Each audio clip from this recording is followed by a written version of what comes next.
Viewers welcome back from program. So viewers गलबात करन जा रहे हैं कि सिख कौम रूस प्रति एक बड़ा नफरत भरिया ਵਰਤਾਰਾ ਰੱਖਦੀ ਹੈ। ਇਹ ਸਿਰਫ ਉਸ ਦੀ ਕਮਿਊਨਿਸਟ ਵਿਚਾਰਧਾਰਾ ਕਰਕੇ ਨਹੀਂ ਸਗੋਂ ਮੌਜੂਦਾ ਦੌਰ ਵਿੱਚ ਸੋਵੀਅਤ ਯੂਨੀਅਨ ਦੀਆਂ ਸਿੱਖ ਵਿਰੋਧੀ ਨੀਤੀਆਂ ਕਰਕੇ ਹੀ ਇੰਦਰਾ ਗਾਂਧੀ ਨੇ KGB ਦੀ ਸ਼ਹਿ ਤੇ ਜੂਨ 84 ਦਾ ਘੱਲੂਕਾਰਾ ਵਰਤਾਇਆ ਅਤੇ ਸਿੱਖ ਨਸਲਕੁਸ਼ੀ ਦਾ ਮੁੱਢ ਬੰਨਿਆ। ਸੋ ਇਸ ਬਾਰੇ ਆਪਾਂ ਵੇਰਵੇ ਨਾਲ ਗੱਲਬਾਤ ਕਰਨ ਜਾ ਰਹੇ ਹਾਂ। ਸੋ ਅਸੀਂ ਚਾਹਾਂਗੇ ਕਿ ਤੁਸੀਂ ਇਸੇ ਤਰ੍ਹਾਂ ਬਣੇ ਰਹਿਣਾ, ਦੇਖਣ ਸੁਣਨ ਲਈ ਲਿਖਣ ਲਈ ਤੁਹਾਡਾ ਸਭ ਦਾ ਬਹੁਤ ਬਹੁਤ ਸ਼ੁਕਰੀਆ ਜੀ। ਡਾਕਟਰ ਸਾਹਿਬ ਕੀ ਵਿਚਾਰਾਂ ਨੇ? ਦੇਖੋ, ਜਦੋਂ ਲਗਭਗ 3 ਸਾਲ ਪਹਿਲਾਂ ਰੂਸ ਨੇ ਯੂਕਰੇਨ ਦੇ ਉੱਤੇ ਹਮਲਾ ਕੀਤਾ ਔਰ ਜ਼ਾਹਰ ਹੈ ਅਸੀਂ ਖੁੱਲ੍ਹ ਕੇ ਯੂਕਰੇਨ ਦੇ ਹੱਕ ਦੇ ਵਿੱਚ ਸਟੈਂਡ ਲਿਆ ਔਰ ਈਵਨ ਜਦੋਂ ਅਸੀਂ ਇਹ ਜ਼ਿਕਰ ਕਰਦੇ ਹਾਂ ਕਿ ਕਿਵੇਂ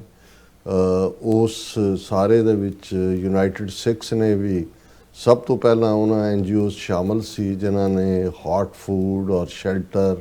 ਔਰ ਦੂਸਰਾ ਪ੍ਰੋਵਾਈਡ ਕੀਤਾ ਔਰ ਉਹ ਸਾਰੇ ਦਾ ਨਤੀਜਾ ਸੀ ਕਿ ਯੂਕਰੇਨ ਦੇ ਉਹਨਾਂ ਦੇ ਮੈਂਬਰ ਪਾਰਲੀਮੈਂਟ ਹੋਣ ਜਿਹੜੇ ਵਾਸ਼ਿੰਗਟਨ DC ਆਏ,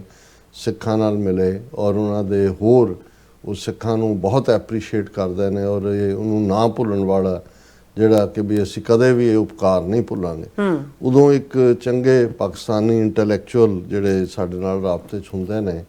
ਉਹਨਾਂ ਨੇ, ਕਿਉਂਕਿ ਪਾਕਿਸਤਾਨ ਦੀ ਪੋਜੀਸ਼ਨ ਜਿਸ ਦਿਨ ਐਕਚੁਅਲੀ ਰੂਸ ਨੇ ਅਟੈਕ ਕੀਤਾ ਯੂਕਰੇਨ ਦੇ ਉੱਤੇ, ਉਸ ਦਿਨ ਪਾਕਿਸਤਾਨ ਦੇ ਪ੍ਰਾਈਮ ਮਿਨਿਸਟਰ ਇਮਰਾਨ ਖਾਨ ਜਿਹੜੇ ਨੇ ਉਹ ਮਾਸਕੋ ਦੇ ਵਿੱਚ ਸਨ, ਅਕ੍ਰੋਸ ਦਾ ਟੇਬਲ ਜਿਹੜੇ ਨੇ ਪੁਤਿਨ ਦੇ ਨਾਲ ਬੈਠੇ ਹੋਏ ਸੀ ਔਰ ਉਸ ਤੋਂ ਪਹਿਲਾਂ ਕਿਉਂਕਿ ਜਿਹੜਾ ਸਾਰੀ ਲਾਈਨ ਰਹੀ ਹੈ ਉਹ ਹਾਲਾਂਕਿ ਕੋਈ ਸੋਵੀਅਤ ਯੂਨੀਅਨ ਜਾਂ ਰਸ਼ੀਆ ਜਿਹਦਾ ਮੌਜੂਦਾ ਰੂਪ ਹੁਣ ਰਸ਼ੀਆ ਦੇ ਵਿੱਚ ਹੈ, ਉਹ ਹਮੇਸ਼ਾ ਪ੍ਰੋ ਇੰਡੀਆ ਰਿਹਾ। ਕੋਈ ਪਾਕਿਸਤਾਨ ਦੀਆਂ ਹਮਦਰਦੀਆਂ ਜਾਂ ਦੂਜੀਆਂ ਤਾਂ ਨਹੀਂ ਸੀ, ਲੇਕਿਨ ਇਸ ਸਭ ਦੇ ਬਾਵਜੂਦ ਜਿਹੜੀ ਓਵਰਆਲ ਪੋਜੀਸ਼ਨ ਸੀ ਪਾਕਿਸਤਾਨ ਦੇ ਵਿੱਚ ਵੀ ਉਹ ਜਿਹੜੀ ਹੈ ਉਹ ਰੂਸ ਪੱਖੀ ਸੀ ਇੱਕ ਲਿਹਾਜ਼ ਨਾਲ। ਤੇ ਦੂਸਰੇ ਪਾਸੇ ਕਿਉਂਕਿ ਖੁੱਲ੍ਹ ਕੇ ਸਿੱਖਾਂ ਨੇ ਔਰ ਈਵਨ ਸਿੱਖ ਤਨਜ਼ੀਮਾਂ ਨੇ ਇਸ ਦੇ ਉੱਤੇ ਇਹ ਵੀ ਲਾਈਨ ਲਈ ਕਿ ਜੇ ਸਾਨੂੰ ਰੂਸ ਦੇ ਖਿਲਾਫ ਜਿਹੜਾ ਹੈ ਉਹ ਅਸੀਂ ਹਿਸਾਬ ਇਹਨਾਂ ਦੇ ਨਾਲ ਬਰਾਬਰ ਕਰਨਾ ਹੈ ਜੋ ਇਹਨਾਂ ਦਾ ਰੋਲ ਜੂਨ 84 ਦੇ ਵੇੜੇ ਸੀ, ਜੋ KGB ਨੇ ਇੰਡੀਅਨ ਰਾਅ ਨੂੰ ਟ੍ਰੇਨਡ ਕੀਤਾ ਔਰ ਜਿਹੜੀ ਸਿੱਖ ਨਸਲਕੁਸ਼ੀ ਦੀ ਨੀਤੀ ਹੈ। ਪਰ ਮੈਂ ਜਦੋਂ ਹੁਣ ਦੇ ਕਰੰਟ 'ਚ ਵੀ ਦੇਖ ਰਿਹਾ ਸੀ ਕਿ ਵੀ ਇਹ ਇਕੱਲਾ ਹੁਣ ਤੱਕ ਦੀਆਂ ਘਟਨਾਵਾਂ ਨਾਲ ਹੀ ਉਸ ਦਾ ਸੰਬੰਧ ਨਹੀਂ ਹੈ। ਇਸ ਨੂੰ ਜੇ ਅਸੀਂ ਇਤਿਹਾਸਕ ਹਿਸਟੋਰੀਕਲ ਪਿਛੋਕੜ 'ਚ ਵੀ ਦੇਖਣਾ ਚਾਹੀਏ, ਹਾਲਾਂ ਰੂਸ ਦੇ ਨਾਲ ਕੂਕਿਆਂ ਦੀ ਇੱਕ ਕਹਾਣੀ ਉਹਦੀ ਹੋਪ ਵੀ ਜੁੜੀ ਹੋਈ ਸੀ ਜਾਂ ਜੁੜੀ ਹੋਈ ਹੈ ਉਹਨਾਂ ਦੀ ਭਵਿੱਖਬਾਣੀਆਂ ਦੇ ਥੱਲੇ। ਸਭ ਤੋਂ ਪਹਿਲਾਂ ਤਾਂ ਅਸੀਂ ਗੁਰੂ ਨਾਨਕ ਪਾਤਸ਼ਾਹ ਦੀਆਂ ਜੇ ਉਦਾਸੀਆਂ ਦਾ ਜ਼ਿਕਰ ਕਰੀਏ, ਜਿਵੇਂ ਅਸੀਂ ਜਦੋਂ ਚੀਨ ਦੇ ਹਵਾਲੇ ਨਾਲ ਕਹਿੰਦੇ ਹਾਂ ਕਿ ਉਹਨਾਂ ਨੇ ਵਿਜ਼ਿਟ ਕੀਤਾ ਸਾਰੇ ਪਾਸੇ ਬਾਬੇ ਤਾਰੇ ਚਾਰ ਚੱਕ, ਲੇਕਿਨ ਸਾਨੂੰ ਚੀਨ ਦੇ ਵਿੱਚ ਕੋਈ ਐਸਾ ਇਤਿਹਾਸਕ ਗੁਰਦੁਆਰਾ ਨਹੀਂ ਮਿਲੇਗਾ ਜਾਂ over A period of time ਜਿਹੜਾ ਬਣਿਆ ਵੀ ਹੋਏਗਾ ਉਹ ਐਲੀਮੀਨੇਟ ਹੋ ਗਿਆ ਜਿੱਥੇ ਗੁਰੂ ਨਾਨਕ ਪਾਤਸ਼ਾਹ ਨਾਲ ਜੁੜਿਆ ਹੋਇਆ ਇਤਿਹਾਸ ਉਹਨਾਂ ਦੀ ਵਿਜ਼ਿਟ ਦਾ ਹੋਏ। ਹਾਲਾਂ ਨੇਪਾਲ ਦੇ ਵਿੱਚ ਕਾਠਮੰਡੂ ਦੇ ਵਿੱਚ ਗੁਰੂ ਸਾਹਿਬ ਦੀ ਆਮਦ, ਨਾਨਕ ਮੱਠ ਜਾਂ ਭਾਵੇਂ ਉਦਾਸੀਆਂ ਦੇ ਕਬਜ਼ੇ 'ਚ ਹੀ ਹੈ, ਉਸ ਦੇ ਸਬੂਤ ਨੇ। ਹਾਂ, ਜਦੋਂ ਸੋਵੀਅਤ ਯੂਨੀਅਨ ਦੇ 15 ਰਿਪਬਲਿਕ ਜਿਹੜੇ ਬਾਅਦ ਦੇ ਵਿੱਚ 6 ਇਸਲਾਮਿਕ ਰਿਪਬਲਿਕ ਵੀ ਜਿਹੜੇ ਨੇ ਇਸਲਾਮਿਕ ਮੁਲਕ ਬਣੇ ਜਿਨ੍ਹਾਂ ਦੇ ਵਿੱਚ ਉਜ਼ਬੇਕਿਸਤਾਨ, ਤਾਜ਼ਿਕਸਤਾਨ, ਤੁਰਕਮਾਨਿਸਤਾਨ, ਕਿਰਗਿਸਤਾਨ, ਅਜ਼ਰਬਾਈਜਾਨ ਇਹ ਸਾਰੇ ਸ਼ਾਮਲ ਨੇ। ਅਤੇ ਉਹਨਾਂ ਦੇ ਵਿੱਚ ਜਿਹੜਾ ਉਦੋਂ ਸੋਵੀਅਤ ਯੂਨੀਅਨ ਦਾ ਹਿੱਸਾ ਸੀ, ਹੁਣ ਜਿਹੜਾ ਉਹ ਇਸ ਜਿਹੜਾ ਇੰਡੀਪੈਂਡੈਂਟ ਮੁਲਕ ਹੈ ਜਿਸ ਦੀ ਰਾਜਧਾਨੀ ਬਾਕੂ ਹੈ, ਉਸ ਦੇ ਵਿੱਚ ਜਿਹੜਾ ਲੋਕ ਜਾਂਦੇ ਨੇ ਦੇਖਣ, ਇੱਕ ਥਾਂ ਜਿਹਦੇ 'ਤੇ ਡਾਟ ਦੇ ਉੱਤੇ ਜਿਹੜਾ ਉਹ ਮੂਲ ਮੰਤਰ ਲਿਖਿਆ ਹੋਇਆ ਪੰਜਾਬੀ 'ਚ। ਔਰ ਹਾਲਾਂਕਿ ਇਹ ਵੀ ਹੈ ਵੀ ਇਹ ਬਾਅਦ ਦੇ ਵਿੱਚ ਕਿਸੇ ਜਿਹੜਾ ਉਦਾਸੀ ਸਾਧੂ ਨੇ ਜਿਹੜਾ ਉਹ ਸਿੱਖ ਰਾਜ ਵੇੜੇ ਜਾਂ ਉਹ ਬਣਾਇਆ, ਲੇਕਿਨ ਜਦੋਂ ਅਸੀਂ ਬਾਕੂ ਦੇ ਨਾਲ ਜੋੜ ਕੇ ਇਸ ਪਾਰਟ ਨੂੰ ਦੇਖਦੇ ਤੇ ਫਿਰ ਇਹ ਕਹਿ ਸਕਦੇ ਹਾਂ ਕਿ ਜਿਹੜਾ ਸੋਵੀਅਤ ਯੂਨੀਅਨ ਬਣਿਆ ਸੀ ਜਿਹਦੇ 'ਚ ਉਹਨਾਂ ਨੇ ਬਾਕੀ ਸੂਬੇ ਆਪਣੇ ਜਾਂ ਨੈਕਸ, ਉਹਦੇ 'ਚ ਗੁਰੂ ਨਾਨਕ ਸਾਹਿਬ ਦੀ ਵਿਜ਼ਿਟ ਸੀ। ਔਰ ਸ਼ਾਇਦ ਇਹੀ ਕਾਰਨ ਹੋਏਗਾ ਕਿ ਇੱਕ ਪੰਜਾਬੀ ਦੇ ਸ਼ਾਇਰ ਜਿਨ੍ਹਾਂ ਨੇ ਗੁਰੂ ਨਾਨਕ ਪਾਤਸ਼ਾਹ ਦੇ ਉੱਤੇ ਨਜ਼ਮ ਲਿਖੀ ਸੀ, ਉਹਦੀ ਇੱਕ ਲਾਈਨ ਮੈਨੂੰ ਯਾਦ ਹੈ ਕਿ ਅਰਬਸਤਾਨ ਤੇ ਰੂਸ ਤੱਕ ਜਾ ਪੁੱਜਿਓ, ਰੋਕ ਸਕਿਆ ਨਾ ਝੱਖੜ ਤੂਫਾਨ ਤੈਨੂੰ। ਸੋ ਇੰਨੀ ਕੁ ਉਹਦੇ ਨਾਲ ਜੁੜੀ ਹੋਈ ਕਹਾਣੀ ਅਸੀਂ ਕਹਿ ਸਕਦੇ ਹਾਂ ਕਿ ਜਿਹੜਾ ਹੁਣ ਅਸੀਂ ਹਿਸਟਰੀ ਦਾ ਇਹ ਪਾਰਟ ਦੇਖੀਏ ਕਿ ਜਦੋਂ ਗ੍ਰੇਟ ਗੇਮ ਦਾ ਜ਼ਿਕਰ ਹੁੰਦਾ, ਜਿਹਨੂੰ ਹੁਣ ਗ੍ਰੇਟ ਗੇਮ 2 ਕਿਹਾ ਜਾ ਰਿਹਾ ਵੀ ਨਵੀਂ ਮੈਪ ਮੇਕਿੰਗ, ਨਵੇਂ ਮੁਲਕ, ਨਵਾਂ ਉਸ ਖਿੱਤੇ ਦੇ ਵਿੱਚ ਰਸ਼ੀਆ, ਰੂਸ ਦੇ ਕੋਲ ਆਪਣੀ ਕੋਈ ਵੀ ਵਾਰਮ ਵਾਟਰ ਪੋਰਟ ਨਹੀਂ ਹੈ। ਕੋਈ ਬੰਦਰਗਾਹ ਜਿਹਦੇ 'ਚ ਕਿ ਪਾਣੀ ਹੋਏ, ਪੋਰਟ ਵਾਰਮ ਵਾਟਰ ਉਹਨੂੰ ਹੀ ਕਹਿੰਦੇ ਨੇ ਕਿ ਨਿੱਘੇ ਪਾਣੀਆਂ ਦੀ। ਰੂਸ ਇੰਨੀ ਠੰਡ ਪੈਂਦੀ ਹੈ, ਇਸ ਕਿਸਮ ਦਾ ਠੰਡਾ ਉਹਨਾਂ ਦਾ ਇਲਾਕਾ ਕਿ ਉਹਨਾਂ ਦਾ 12 ਮਹੀਨੇ ਜਿਹੜੀਆਂ ਉਹਨਾਂ ਦੀਆਂ ਬੰਦਰਗਾਹਾਂ ਨੇ ਉਹਨਾਂ 'ਚ ਸਨੋਈ ਜੰਮੀ ਹੁੰਦੀ, ਉਹਦੇ 'ਤੇ ਹੀ ਉਹ ਜਹਾਜ਼ਰਾਨੀ ਕਰਦੇ ਨੇ। ਸੋ ਉਹਨਾਂ ਦਾ ਇਹ ਪੁਰਾਣਾ ਡ੍ਰੀਮ ਰਿਹਾ ਰਸ਼ੀਆ ਦਾ, ਔਰ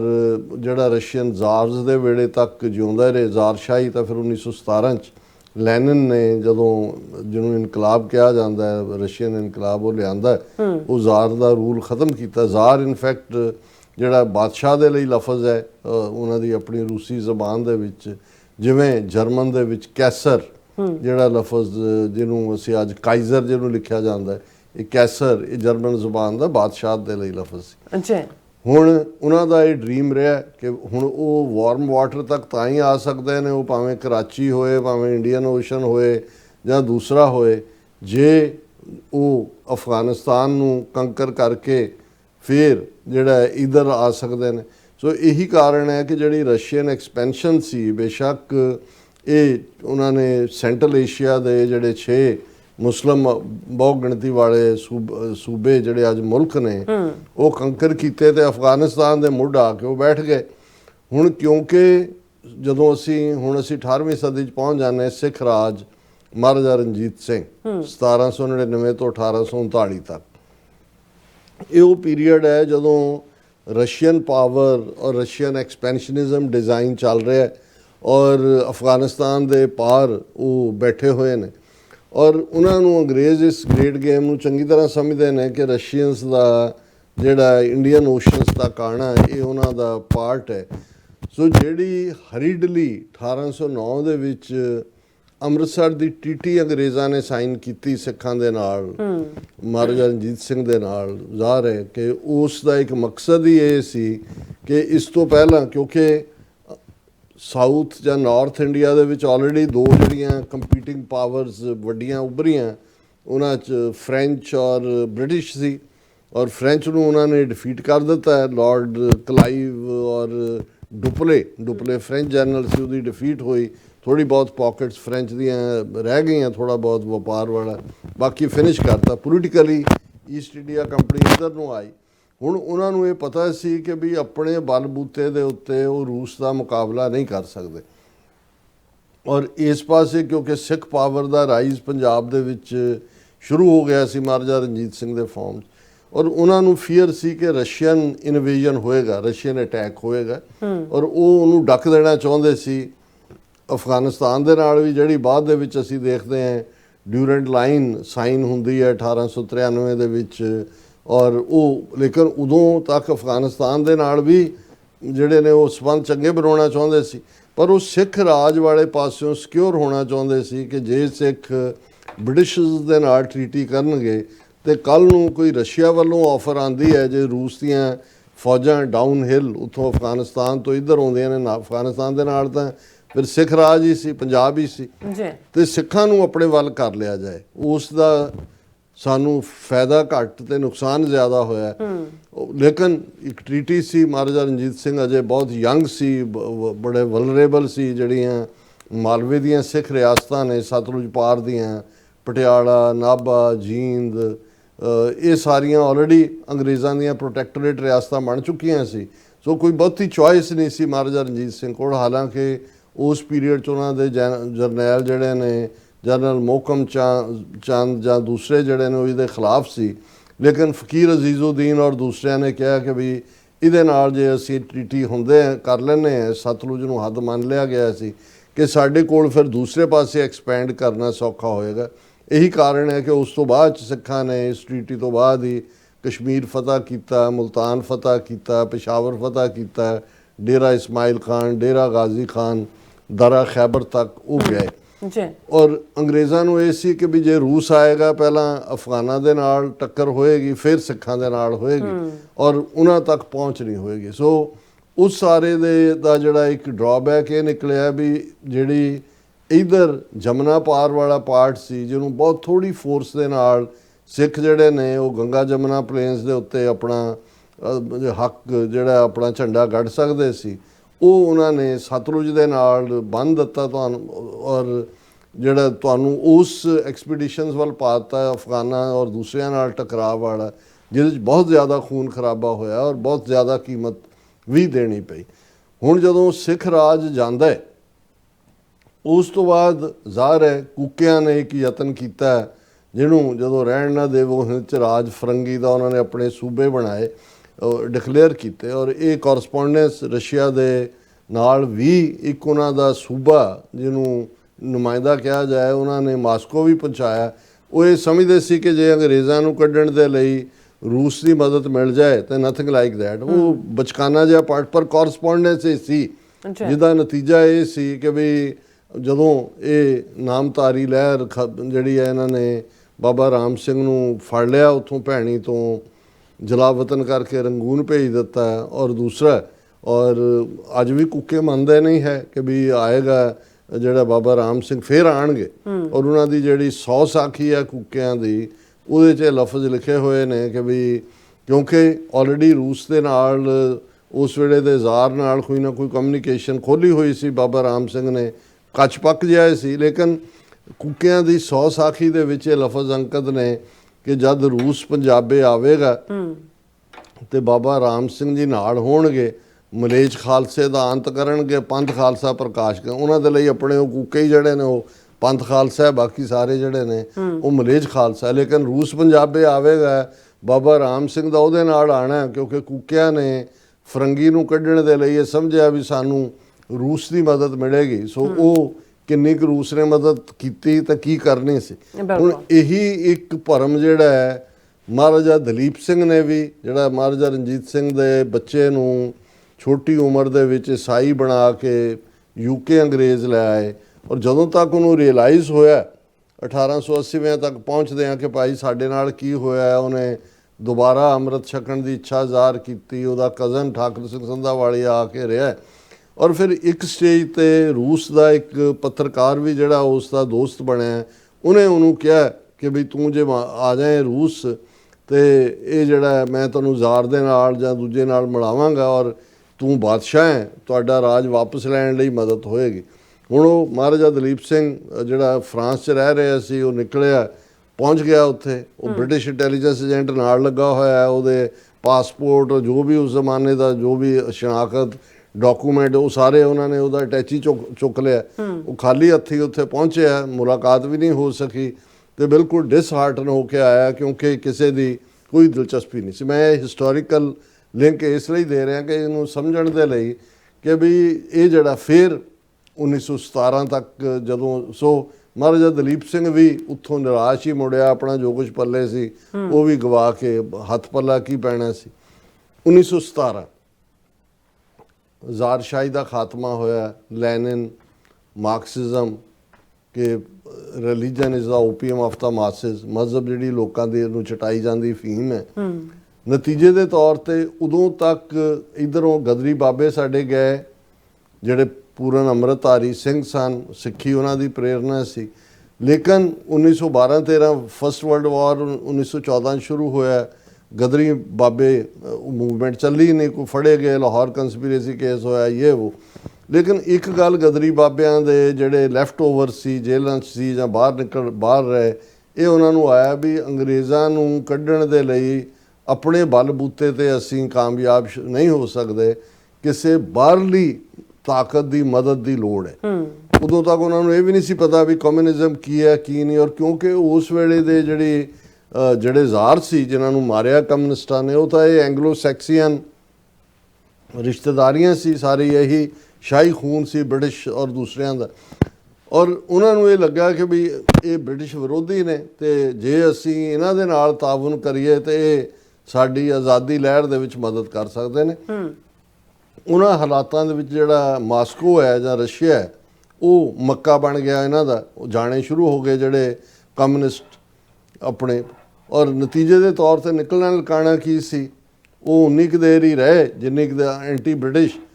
ਫਿਰ ਇੱਕ ਸਟੇਜ ਦੇ ਉੱਤੇ ਸਟਾਲਿਨ ਆ ਗਿਆ 1930 ਚੋਂ ਹਿਟਲਰ ਦਾ ਦੋਸਤ ਬਣ ਗਿਆ। ਫਿਰ 1900 ਜਦੋਂ ਸੈਕੰਡ ਵਰਲਡ ਵਾਰ 1939 ਚ ਸ਼ੁਰੂ ਹੋਈ, ਉਦੋਂ ਰਸ਼ੀਆ ਜਿਹੜਾ ਸੋਵੀਅਤ ਯੂਨੀਅਨ ਔਰ ਬ੍ਰਿਟਿਸ਼ ਇਕੱਠੇ ਹੋ ਗਏ ਜਰਮਨੀ ਦੇ ਖਿਲਾਫ, ਔਰ ਉਹ ਸਾਰਾ ਜਿਹੜਾ ਪਾਰਟ ਉਹ ਟੁੱਟ ਗਿਆ।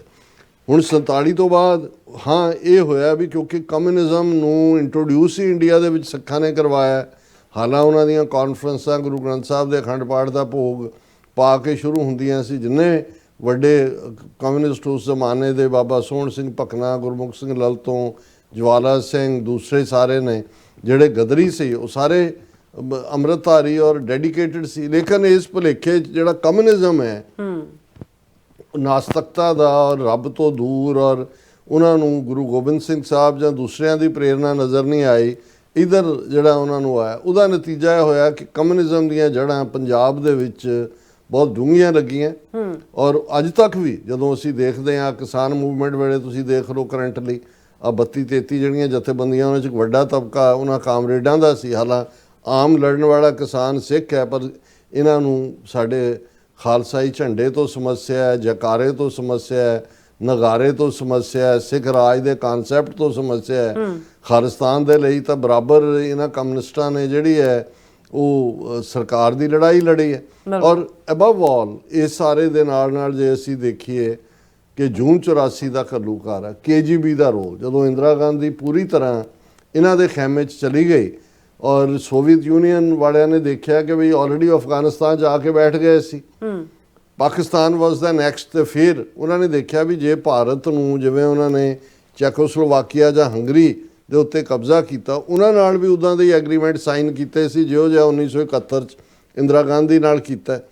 ਔਰ ਉਹਨਾਂ ਨੂੰ ਇਹ ਲੱਗਾ ਵੀ ਜੇ ਪੰਜਾਬ ਜਿਹੜਾ ਹੈ ਇਹਦੇ 'ਚ ਸਿੱਖ ਬੈਠੇ ਨੇ, ਡਿਫੈਂਡ ਕਰਨਗੇ, ਲੜਨਗੇ। ਹਾਲਾਂ ਪਾਕਿਸਤਾਨ ਨੇ ਰਾਹ ਡੱਕ ਲਿਆ ਉਹਨਾਂ ਦਾ, ਨਹੀਂ ਤਾਂ ਇਧਰੋਂ ਆਉਣ ਦੇ ਰਹੀ ਤਾਂ ਹੋਰ ਕਿਹੜਾ ਰਾਹ ਸੀ, ਇਹੀ ਰਾਹ ਸੀ।